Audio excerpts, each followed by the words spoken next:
Welcome back.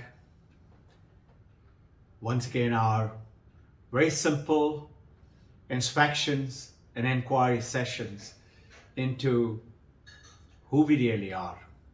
Let us start with the very special stotras of the Brahman. Om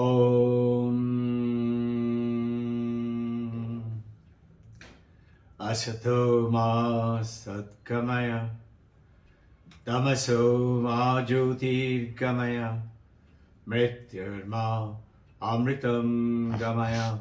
Om Shanti Shanti Shanti.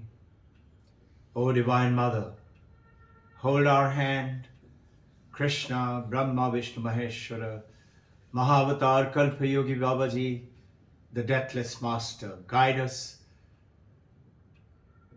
take our hand, lead us from unreal to real, from ignorance, darkness to light of wisdom and knowledge, from death to immortality. With the blessings of our Guru Devas, Paramahansa Yogananda, Shisha Yukteswar Giri Lahari Mahasaya, Swami Vivekananda, Holy Mother Sharada, Paramahansa Ramakrishna. I start today's sessions with the stotra on the Brahman. Purnamada, Purnamidam, Purnat Purnamudachyate, Purnasya Purnamadaya, Purnameva Vashishyate. पूर्ण से पूर्ण का जन्म होता है. जब पूर्ण से पूर्ण अलग किया जाता है तब पूर्ण ही रह जाता है. This is the essence of who we are really. There's a beautiful statement in the Himalayas, a very powerful statement. Whenever those two monks, two devotees, two bhaktas, two spiritual leaders, they talk to each other, they have a very simple statement. They say with a smile in Hindi, Drishti saaf hai? Is your vision clear? Is your third eye awakened? This is my question to you and me. Look into the mirror and ask, am I seeing things today after so many years of journey with the Vedanta and the Kriya Yoga? Can I see things more than what other people say? And the life of very simplicity, along with no shortage of money or prosperity, property, good health, good relationship, harmony, peace, shantam, anandam, purnatyam, no shortage. Just imagine, whatever amount you take away from the bank, the amount remains the same. You've heard about those stories, no? In the ancient time, a golden bowl, take away whatever coins, it keeps on filling. I remember the story which we used to hear it, that one single mother's boy growing up, and now it is time for the village panchayat. People said, take him to the next village for the school. Now the journey from this village to the other village was a big forest. Mother was very scared. How am I going to do it? Who will do the house chore? I can't go every day with him. And she had only one property, little bit of land to put little vegetables, and her one cow. So she would take that cow's milk, sell it to the people, get little ration and the vegetables, and that's how they were sustaining, very poor. She went and crossed the village. It is the order of the village panchayat, they have to do it. So she went ahead and crossed the village. It was quite dense village, forest, and then to the next village. And there the Pandit said, okay, you can start sending him. And it so happened he started going, and the other village was more prosperous. Students were, they used to always bring some gift for the Panditji. Panditji once asked this boy, what are you bringing for me? So this boy said, I will ask my mother. They asked the mother. The mother was very embarrassed. she sent him that day's milk in the lota. And it so happened it was Panditji's birthday coming up. So the boy came and said, Mother has sent this. This is our only possession, the pot of milk. And the Panditji was naturally very rudely kicked that bottle and spilled the milk. And he said, is that what all you have? Poor boy, very sad, crying. He went back to mother and mother said, Mother, he kicked the milk away. He wants to give something. Now, during this time, after the first visit, mother took him to the forest. And second time, he said, I don't want to go. I'm scared. Mother said, no, you come with me. I will show you. Your brother, Hari, stays in the forest. Anytime you call him, he'll come and help you. He said, really? He said, yes. And mother took him again and said, take the name of Hari, and you cross the village. And when you come back again, anytime you feel really scared, call Hari. Hari will come to you. Boy had started going quite frequently. Mother never asked any question. And then this milk incident happened. Teacher's birthday coming up. So mother was totally at a loss. She didn't have anything to give. She said, why don't you do one thing? You ask your brother Hari. He said, okay, I will ask. Mother was surprised. He said, how? He said, I meet him every day. She said, really? How? He said, you told me, no, that when you're scared and every day there a rustle, something running, something calling, something growling. I get scared. So I call Hari. And Hari Bhaiya comes to me, holds my hand and takes me to across the forest. She said, then ask him to give you something. The Hari Bhaiya gives him a little pot. And very nice looking clay pot. Saying, this clay pot is filled with curd. You give it to your teacher and say, you can take as much curd as you want, it will not finish. Purnamada Purnamidam. The boy, very simple, very excited, went and gave it to the teacher. Teacher said, what is this joke? Such a simple pot for all of us. He said, teacher, you take it, it will never finish. And teacher started taking it, distributing it to everybody. It was his birthday. And it remained same and so sweet and so good quality. Now it is teacher's time to get surprised. And where did you get it? He said, my brother Hari gave it to me in the forest. He said, take me to Hari. The boy innocently took him. And in the forest, there is no Hari. He kept calling, Hari Bhaiya, please come. My Panditji wants to meet you. Nobody is coming. Then the teacher said, is it a joke? And he gave him one slap. How the Pandit used to behave earlier days. And the brother, he started crying. And then suddenly a voice came. He is right. I am here. But you are not ready to see me as yet. Don't torment the boy. He is under my protection. And then the Panditji realized. And he did pranam, and thereafter the boy continued to grow. So this is the essence of the India Drishti Saaf Hai. And the other part of it in the Himalayas, they have to beg for their food.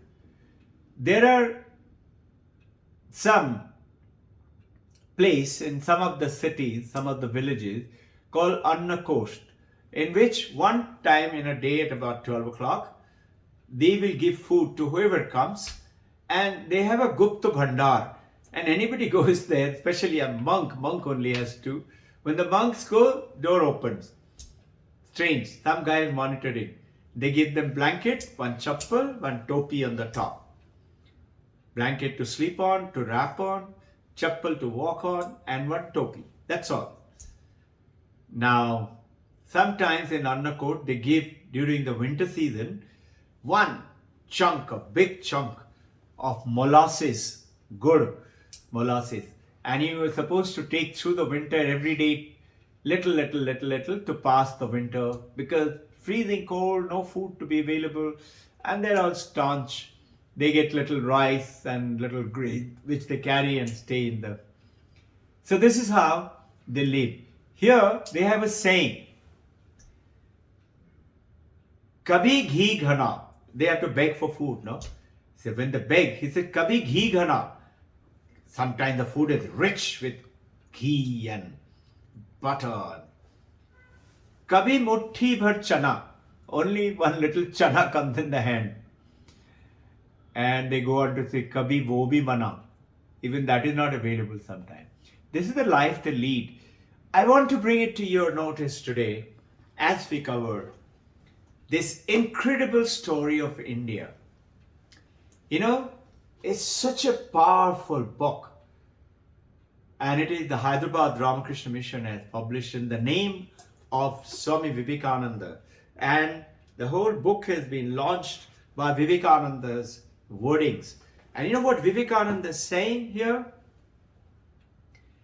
He's like, in my entire life of travel and the journey to the knowledge, never have I met a country where there are ladies, the mothers, like Savitri, Sita, Damayanti, that there are Shankaras and Buddha, and there are Janaka Maharshi.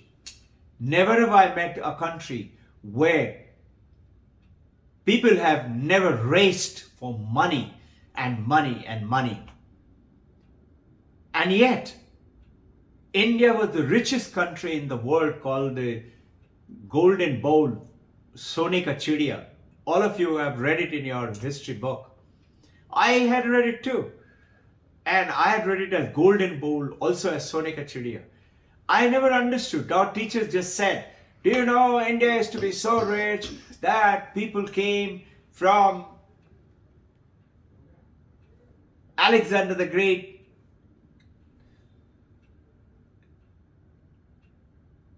300 BC, 326 BC, exact, 326 BC. Then came Alexander, after that came Tamerlane, Genghis Khan, Babur, Akbar, Humayun, Aurangzeb, Portuguese, British, French, Zoroastrians. Everybody came to India. Have you ever wondered, dear devotees, why India? Because despite India not going for the riches, India was the richest country in the world. Why? Because every kind of manufacture, page 246, chapter 2, verse 31, God talks to Arjuna. Read. Amazing. It goes on to say, at the time India was conquered by the Western colonial power. According to historian Dr. J.T. Sunderland, she was the richest country in the world. Every kind of manufacture known to the human mind was done in India than anywhere in the West or anywhere in Asia. And these were the Hindus' vast and varied industry which created them. Imagine, this is how we were. And yet, India, in this book, Talented India is talking about, it dived within. India, despite with so much of richness, never protected its richness because it was not interested in it. It was part of the game. It came, whether Dasharatha, Janak Maharshi, or the great Krishna, they were all great lords. But they never ran for money or property or sensual pleasures. But they dove within. And they discovered the greatness which is within. And today, I'm starting the talk about your and my journey through the Vedanta is through questioning, through challenging, through asking, reflecting, and mananam, shravanam, mananam, nididhyasanam, meditating on it. Discover that wealth from within. Who am I? Main kaun hu? And look carefully. We are only limited up to the tip of the snail. Why? Because we have a consciousness in the body. There's a consciousness around. Till the tip of the skin. This is where I stop. And everything else is beyond me. Why? Because there is consciousness within me. So there is one beautiful stotra in Panchadashi. It is written, what is the relationship of this? Who are we? Mano, buddhi, chitta, ahankar, na aham. But aham is ego, I. And better than ego and I, which is the small I, is the bigger I. It's the supreme consciousness, is awareness. That awareness is on all our body. So this is how I say, this is the clock. I can see this clock. And I have learned through the Western world education to objectify everything and study them. Study air and earth and water and snow and iceberg and dolphin and dogs and everything in the world, the mountains and the desert, but outside of us. And we object. This clock is an object. Why? What is an object? Object has to have an item with consciousness. Experience is an object and a consciousness. I am experiencing the clock. I am experiencing the computer. It is an object and I have consciousness. And my consciousness is limited only up to the tip of my skin, tip of the nail. Everybody else is other than me. And that's the start of the suffering. Separatedness. I get separatedness. Why? So, in Panchadashi it goes ahead and gives, what is the relationship between consciousness and body, consciousness and mind, and consciousness and consciousness. Now, this consciousness is the small consciousness called awareness or self-reflection. Self-awareness. Now, this self-awareness is not the big consciousness. It's the small consciousness. How is it? Now, what is the relationship of this body? This body, they say, karmajan, sahajan is the relationship with the mind, and vrantijan. What is karmajan? This body and the mind is made because of our past karma. What kind of a body do I have? How much of joy, love, harmony, benign nature, happy nature or angry nature is all because of my past karma. Karmajan. Next is sahajan. What is the relationship between the mind and that self-reflection? Self-awareness is like, mind is like the moon, is borrowing the light from the consciousness, like the sunlight. Moon borrows the sunlight and reflects it to earth. The mind is reflecting that reflective consciousness into the senses and to the skin and the body and the touch and eye and throwing it to the world outside, and world data comes back through the eye, through the ear, senses, through the brain, goes to the mind, and we experience the world. So what is the relationship between reflective consciousness and the mind? Is sahajan, meaning it's like a mirror and my face. I see my face in the mirror. Remember one thing, earlier discussion, it depends on the condition of my mind how I see myself. Mind is the mirror, surface of the mirror. Reflection will depend on the surface of the mirror. Surface of the mirror and my mind condition is same. Similar. If the mirror is cracked, my face is cracked. If mirror is dirty, my face is dirty. If mirror is crystal clear, platinum mirror, my face is crystal bright. It is sahajan. So that reflection from the reflective consciousness to the mind, which sends it to the brain, to the five senses, and receives the world and sees the world. And what is the relationship between self-reflective awareness and the true consciousness? Reflective consciousness is the awareness and the true consciousness. The moonlight to the sunlight. What is the relationship? It goes ahead and says Bhrantijan. It's only our ignorance, illusion. We do not know that we are nothing else but that alone. So why Bhrantijan? Because the moonlight, people seeing the moonlight have forgotten it is not the moon's light, it is the sunlight. We have become unconscious of our light from the consciousness. If you and I are unconscious right now, we cannot do anything. And if I'm in coma, it is worse. And when I'm dead, the body remains on the floor, either to be cremated or buried. Body does not vanish. But Mano Buddhi Chitta Ahankar, that ego, they all make a bubble and go and take the journey as per Vedanta to be reborn again and again till we complete all our desires. In other words, karma. One desire left, we'll have to take a rebirth again. And this is why the essence of Paramahansa Ramakrishna's message to everyone was renunciation, renunciation, renunciation. And this is what India talked about. Tyag. Remember I was talking about Gita, Gita, Gita, Gita, Gita. If you keep on saying Gita, Gita, Gita, Gita, Gita, Gita, it sounds like Tyagi, Tyagi, Tyagi, Tyagi, Tyagi. I know. You all know about it. Now, a journey from unknown to which is more than known. What else do you know more than your own self?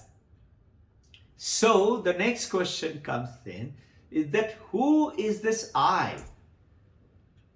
Am I this body? Am I this name? Am I this form? We have gone over it, that it is not so. The understanding the nature of the true self is the journey in which the question comes in, awareness is consciousness.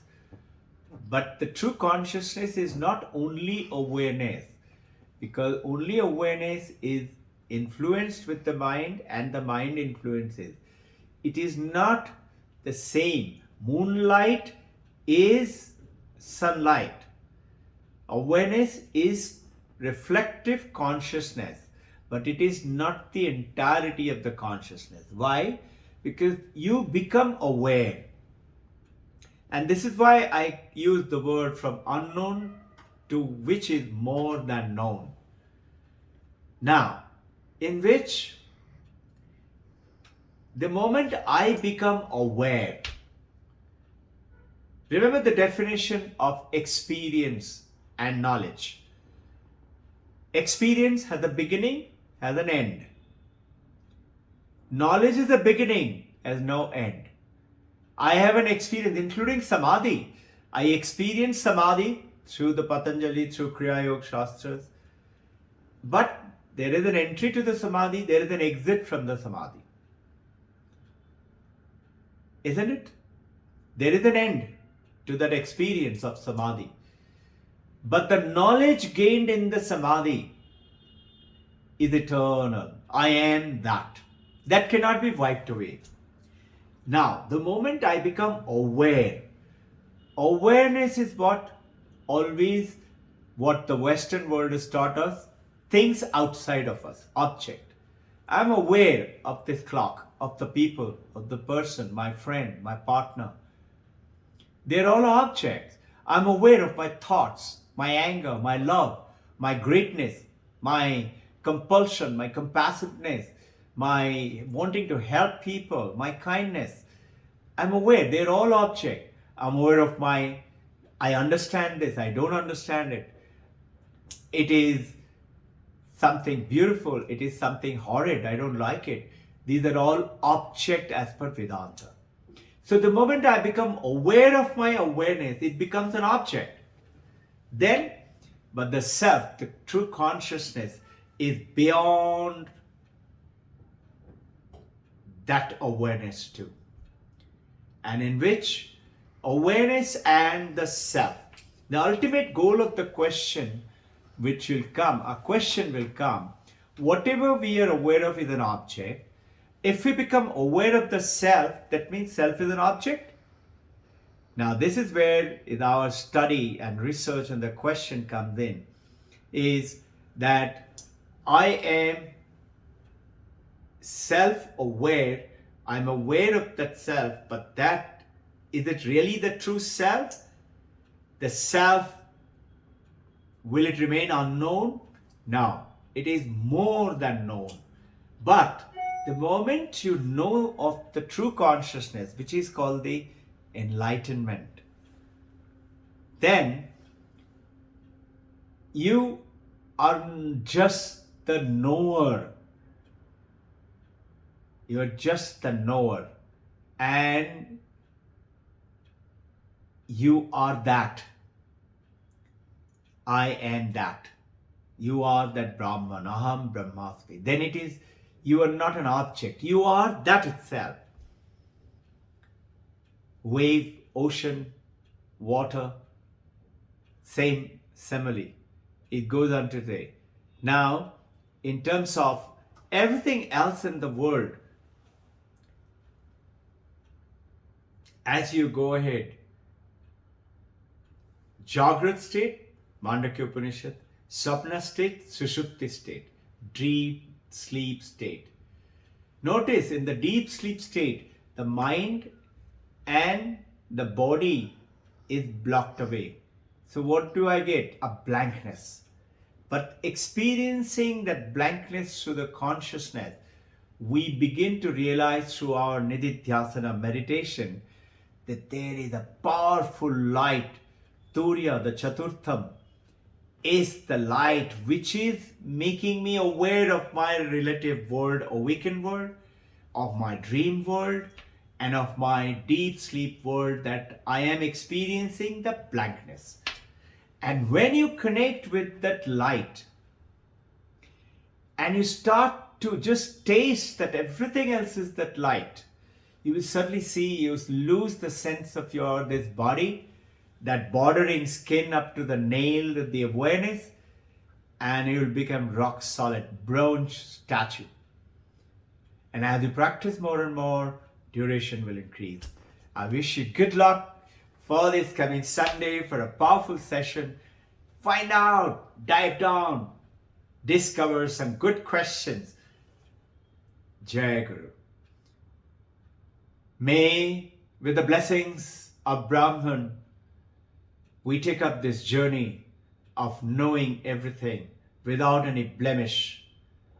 May the Brahman, Divine Mother, gods and gurus make our learning happy and complete. Take us from death to immortality. May there be no strife, no misunderstanding, no struggle, and no conflict in our each devotees, bhaktas and learners. May all be happy, be protected, and be in peace, harmony. May all your illusions and occlusion from the eye be removed, and may your eye of awareness, Chaitanya, be awakened. Purnamada Purnamidam Purnamada Udachyate Purnamadaya Purnavashishyate. Om Shanti Shanti Shanti.